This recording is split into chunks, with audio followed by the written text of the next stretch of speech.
has 3 parts. In each part, you'll hear a number of different extracts. At the start of each extract, you'll hear this sound. You'll hear each extract once only. Remember, while you're listening, write your answers on the question paper. Part A. In this part of the test, you'll hear 2 different extracts. In each extract, a health professional is talking to a patient. For questions 1 to 24, complete the notes with information you hear. Now turn over and look at the notes for extract 1.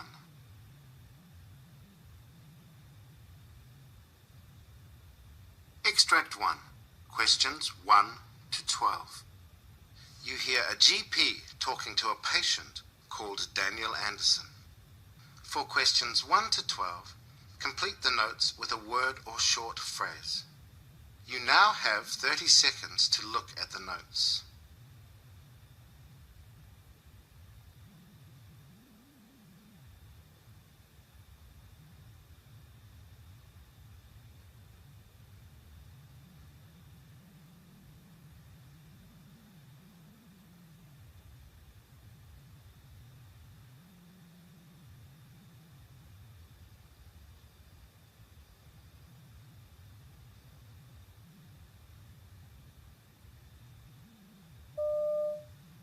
Hi, it's Daniel, isn't it? Yes, Daniel Anderson, that's right. Hi, Dr. Hampton. I haven't seen you for quite a while. What brings you in today? Yeah, I probably should have come in before now. Okay, well, that's fine. So, how can I help? Well, basically, over the last couple of weeks, I play football on Sundays, and a bit more than a couple of weeks ago, I was getting a bit more tired than I used to be. Like, I'd get out of breath in the game, I'd get puffed out.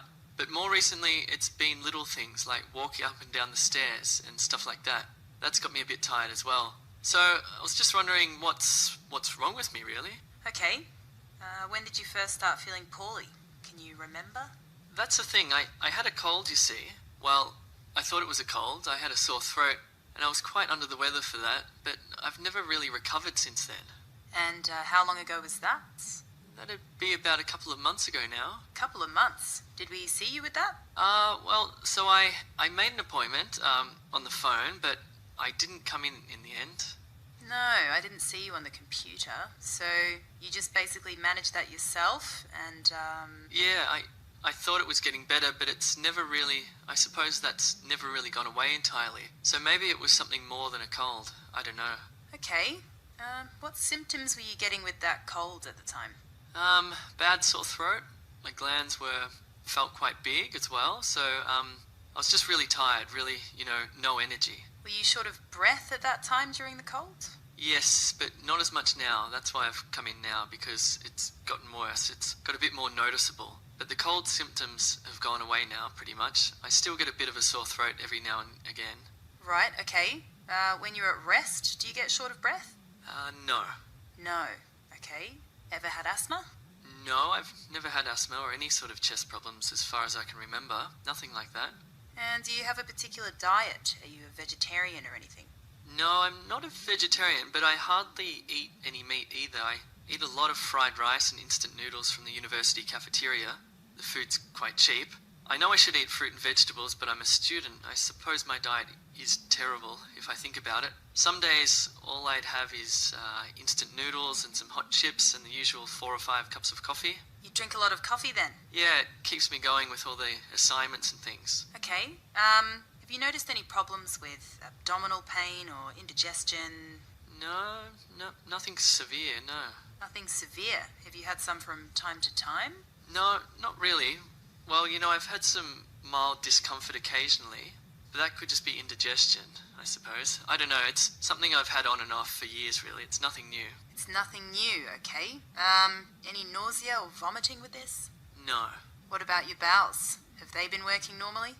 Yes, been fine. I haven't had any diarrhea or anything. In particular, not past any black or very dark motions? No, nothing like that. And what about family history? Is there a family history of people getting anemic, for example, for any reason, as far as you're aware? No, not that I can think of. No one's had any sort of blood disorders or anything? No, nothing like that, as far as I'm aware. My parents are very fit and active, and my brother doesn't have any health problems that I know about. Right, so they're all fine as far as you know. So, Daniel, did you have an idea in your own mind what this might be? I thought it maybe could have been related to the cold I had, because one of my friends did have glandular fever around like a few months ago, because my glands were up. I thought it could be related to that.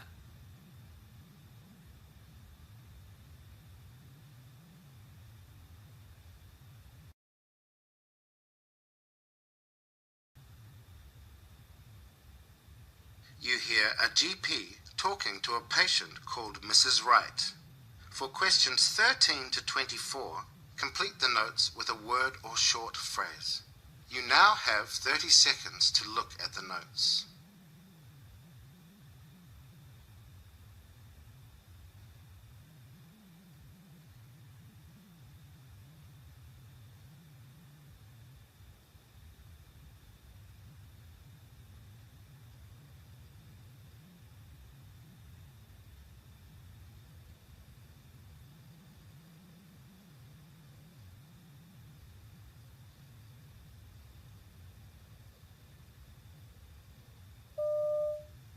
Afternoon, Mrs. Wright. I'm Dr. Kildare. Now, unfortunately, your usual GP is away today, so I'm going to help you if that's okay. That's fine. Thank you for seeing me. Okay, so I've got some notes, but it'd be helpful if you could tell me, in your own words, about the problems you've been having. Well, Dr. Grimmett asked me to come back and check in about my foot. I've had gout, you see. Okay, so just remind me, what happened with your gout? Well, the first time was late last year, about 2 or 3 months ago.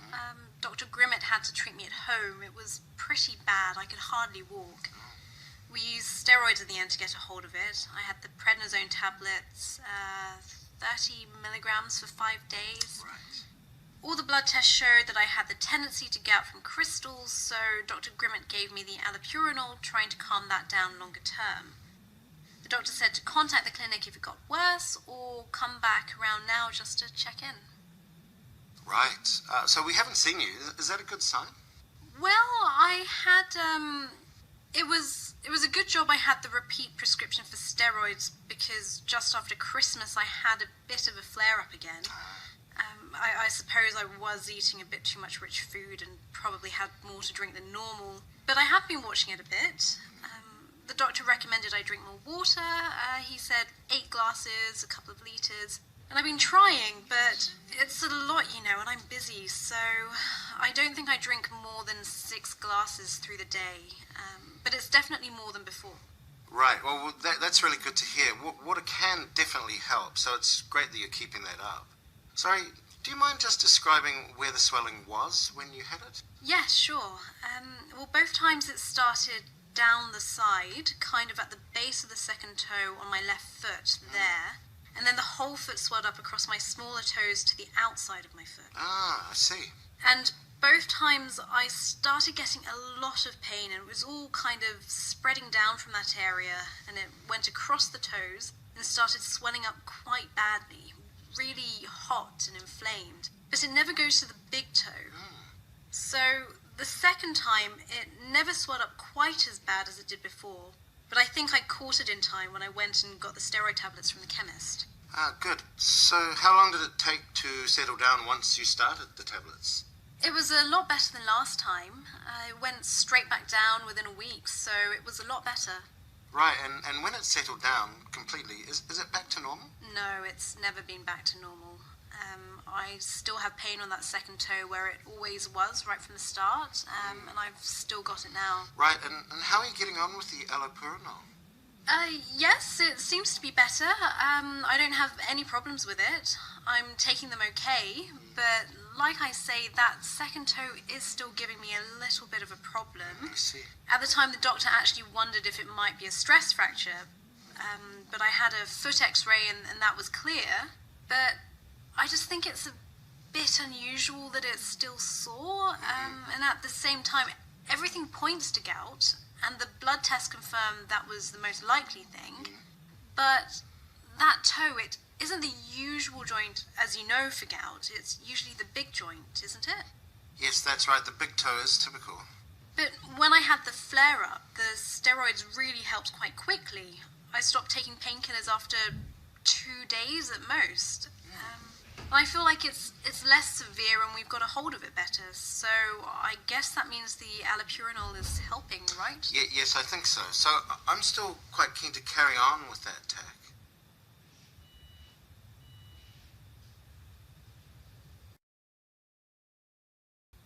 Part B, questions 25 to 30. In this part of the test, you'll hear 6 different extracts. In each extract, you'll hear people talking in a different healthcare setting. For questions 25 to 30, choose the answer A, B, or C, which fits best according to what you hear.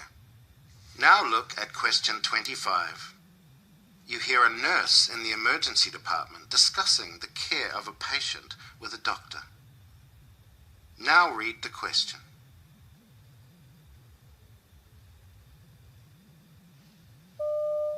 So, who have we got here?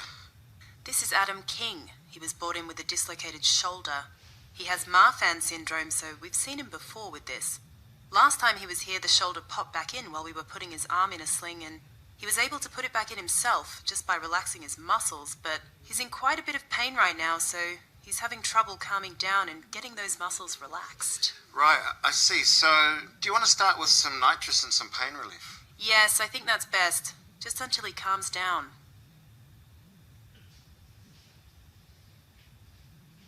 Question 26. You hear a trainee doctor discussing a patient diagnosis with a tutor. Now read the question.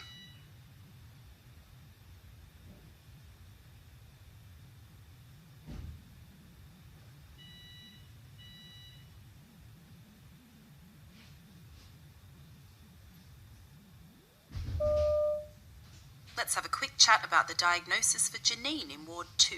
Yeah, I was a bit unsure about that one. Because it's a young patient, it's not going to be diverticulitis, or... Well, it's possible, but she is young, so yeah, it's unlikely. So, what do you think? What else could it be? What else happens in the bowel? Something common. Think about common things. Bilateral lower abdominal pain? Because it's like radiating into the back? Yeah, something very much more common than that. Gastroenterological? Yeah? I can't think. Possibly related to diet? Celiac disease? Perhaps, but there's not a lot of other symptoms pointing to that. What else would give you discomfort in the bowel? Lower abdominal pain. I suppose if they're just constipated. Right, yeah, constipation.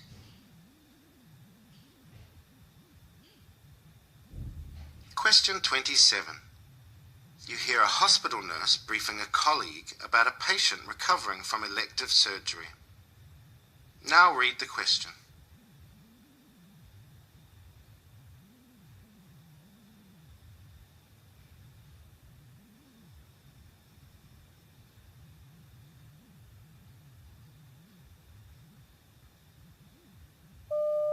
So, who have we got in bed 8? Bed 8, Mr. Bernard Chambers, a 50-year-old man, had an elective bilateral inguinal hernia repair this morning. His wound is covered and dry and his post-operative observations are stable. Temp is 37, his blood pressure 140 on 70. He's already started eating a little and his walking is tolerated. Analgesia is written up, but he hasn't needed anything. He's planned for discharge tomorrow. His wife can pick him up. And he'll need a sick certificate for work before he leaves. Can you make sure he gets that, please? I asked the ward clerk to copy some post-op information for him, but I haven't had a chance to look through it with him.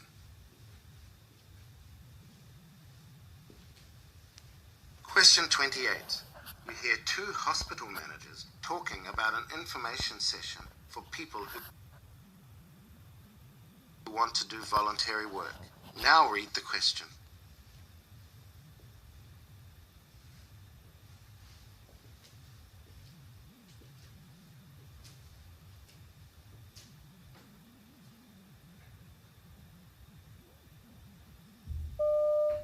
So, how's the planning going for the future volunteer information evening? Well, we've had a lot of RSVPs already, so I'm really happy with the way the event management systems have worked. Having a bit of trouble sourcing some good catering, though. Considering that these people are freely giving their time to come and learn what is expected, I really want to provide some nice food and refreshments for them. Have you got any contacts you like using? Yeah, look, that's right. It's a small thing we can do for those participants. I'll tell you what, I'll ask around my team for some recommendations for something a bit special. Great, thanks. I really appreciate it.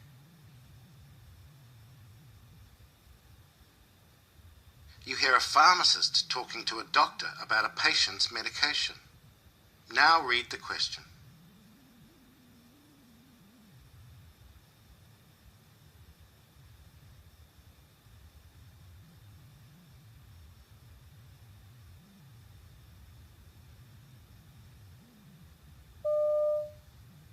Sorry to bother you, Dr. Anderson. I just wanted a quick word about Mrs. Campbell's prescription. The one for diphenhydramine that you gave her last week. Oh yes, for her allergies. Yeah, so she's been taking 50 milligram tablets for about a week now. The thing is, she's just been into the pharmacy and she says that the tablets are making her feel really drowsy and her mouth's really dry, ever since she started on the pills. Really? Well, that does happen from time to time. But maybe switching her onto a different medication wouldn't be a bad idea. Okay, I'll look into some options and then run them past you later, shall I? Fine, thanks. Question 30. You hear a doctor advising a patient about a change in medication. Now read the question.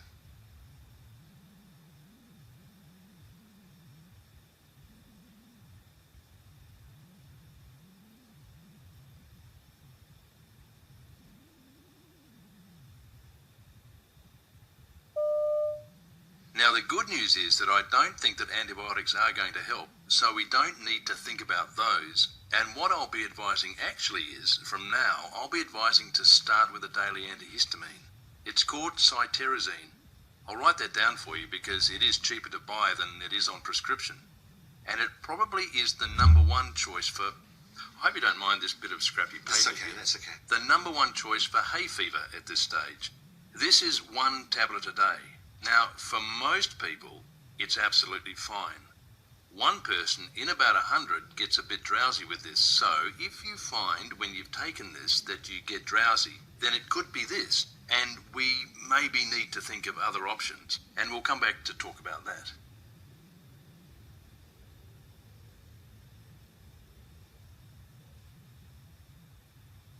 That is the end of Part B. Now turn over and look at Part C. Part C, questions 31 to 42. In this part of the test, you'll hear 2 different extracts. In each extract, you'll hear health professionals talking about aspects of their work. For questions 31 to 42, choose the answer A, B, or C, which fits best according to what you hear. Now look at Extract 1. Extract 1, questions 31 to 36.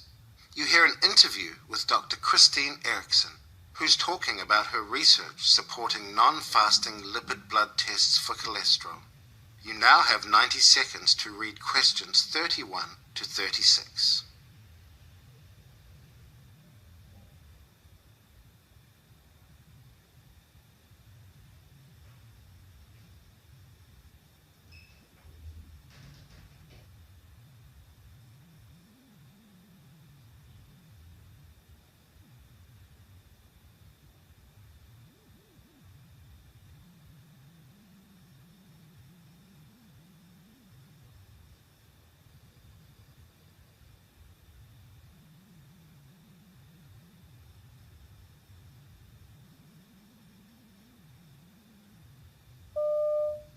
Hello and welcome to Health Research Roundup. For decades, people have been asked to fast before they have blood tests to check cholesterol levels. However, a new research report from an international group of experts suggests that this is not necessary. To discuss this research, my guest today is Christine Erickson from Copenhagen University Hospital, who was a lead author of the study. Christine, welcome. Thank you very much. So why did we ever ask people to fast for blood lipids, for your blood fats?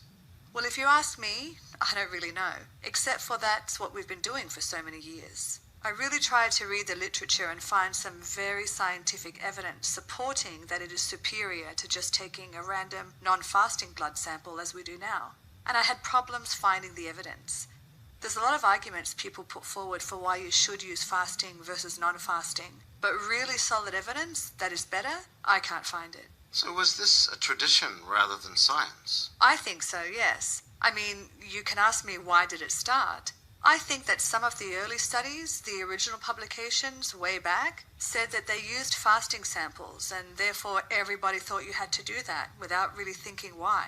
But those early researchers may have had good reason to do it that way, but there's nothing I've seen that said it had to be done that way.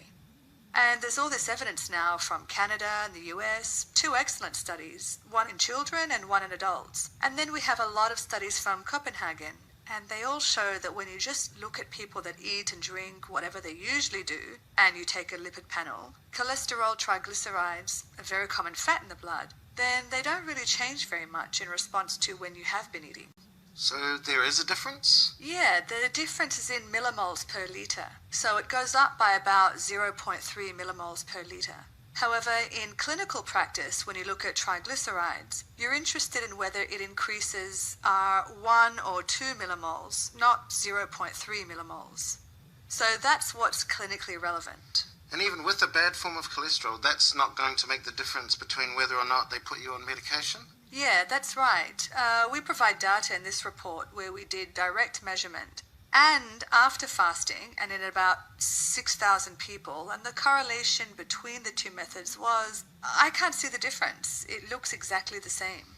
So you moved over in Denmark to this official recommendation about 7 years ago. So what's happened since then? Have there been any issues because of undiagnosed cholesterol levels? No, everybody was happy right away. Even the laboratories that didn't change right away, they were pushed by patients because there were reports in the media telling them that at Copenhagen University Hospital we're doing non-fasting, so everyone wanted to do it. And I can say today, patients, clinicians, laboratories, everyone's happy. Everyone likes it because it's so much simpler. And patients like it because they can go when it suits them to the pathologist, so they're more likely to turn up for their blood tests?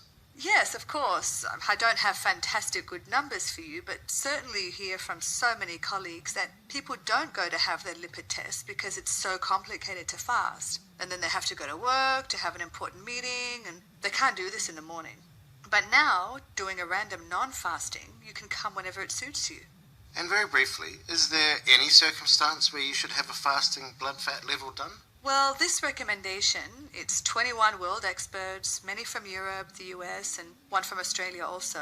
And of course, when you have so many experts, there's always someone that thinks there's certain situations. We list a few where you can do. For example, for patients with diabetes, the fasting requirements might be an important safety issue because of problems with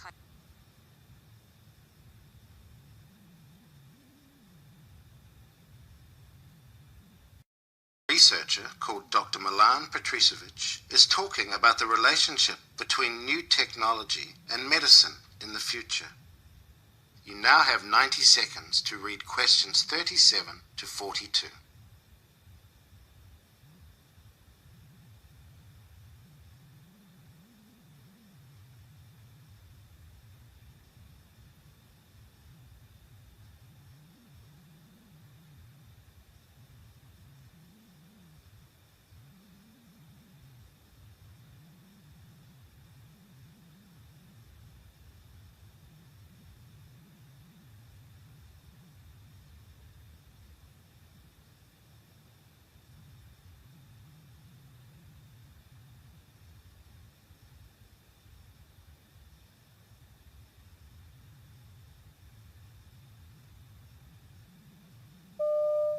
Hi, I'm Dr. Milan Petricevic, and today I'd like to talk about the future of medicine, particularly in relation to the current technological revolution. To many of us, it seems inevitable that medical robots, automation, and artificial intelligence will replace many jobs in healthcare. Surgical robots are becoming increasingly more precise, and right now, man-sized robots can lift and move patients and transport them throughout a hospital. Silicon Valley investor Vinod Khosla once said technology would replace 80% of doctors because machines will be more accurate, objective, and cheaper than the average doctor. He added that eventually we won't need doctors at all. However, I disagree. Instead, I think technology in some specialties will finally allow doctors to focus on what makes them good physicians, treating patients and innovating, while automation does the repetitive part of the work. So let's look at some examples of how different areas of medicine will benefit from current technological advances. Take general practitioners as an example. Many doctors choose this specialty today because they have a chance to make a long-term impact on someone's life. And it's true that GPs enjoy tremendous trust from their patients. But seeing someone only when they are sick makes it hard to prevent disease and ensure someone's long-term well-being. It's even harder to do this when waiting rooms are overflowing and you only have 15 minutes to diagnose the illness, design a therapy, and offer health advice. In the future, wearable sensors and devices that stream data to a doctor's smartphone will notify them whenever vital signs are acting up and provide them with all the data they need wherever they are. These devices will also ensure doctors only treat patients who really need professional care, making it possible to offer simple treatment advice remotely. In turn, this will increase the time GPs have to treat and advise each patient, building trust and ensuring patients act on a doctor's advice. What's more, smart algorithms will allow GPs to tap expert advice on their patients' conditions and act as a gatekeeper, connecting patients to other specialties. And these are just a few examples. So what about radiology? Well, already IBM's medical sieve shows how artificial intelligence algorithms can scan hundreds of radiology images in seconds, doing the repetitive job of finding malignant or out-of-place phenomenon that currently radiologists have to do daily. This technology won't replace this important specialty. Instead, radiologists will have time to supervise how the algorithm is doing, or to research and innovate, making the technology behind these devices even better. Their time will be much more productive rather than spent checking hundreds of x-rays a day. Ophthalmology will bring science fiction technologies to patients in the near future. Retinal implants might give vision back to those who have lost it, or even give humans supervision, augmenting what we can already do. In sports medicine and rehabilitation, the first forms of activity records from tech like Fitbits all focused on people who exercised regularly, but only provided basic insight into how they were performing. Now, a new generation of devices tailored to professional athletes is hitting the market, with apps providing detailed insights into movement patterns and force output in any movement. Sports medicine physicians will have concrete data to measure how athletes are improving. By the time these reach the mainstream public, sophisticated algorithms will be ready to analyze data from these devices and provide personalized suggestions to improve performance and to speed up recovery. Similarly, video consoles from Xbox to Microsoft Kinect will offer a way of monitoring how a patient is doing from a distance by seeing their progress liquidly on a screen. In oncology, this specialty will pave the way for personalized medicine. Even now, oncologists customize therapies to a patient's genetic background and their tumor's molecular makeup. Cheaper genome sequencing and measuring blood biomarkers are speeding up this process, with companies like Grail working on fluid biopsies which could filter tumor cells from blood samples. Tumors could soon be diagnosed earlier and analyzed without costly surgery. What's more, artificial intelligence could soon be used to help oncologists understand and even cure cancer. Already, IBM Watson obtains all the relevant information from millions of studies about a patient's case and makes suggestions for treatment plans most likely to work. In the meantime, patients are better informed about the disease thanks to social media communities of fellow patients. These signs all point to a bright future for oncology in partnership with new tech innovations. So what does this all point to? Well, my conclusion would be that, all in all, many jobs will be taken over by robots and automation in the coming years, but at the same time, amazing opportunities will also emerge, especially in medicine. These will require physicians to acquire new skills and improve their existing ones. In my opinion, the majority of specialties will have more time for patients and better insight into disease.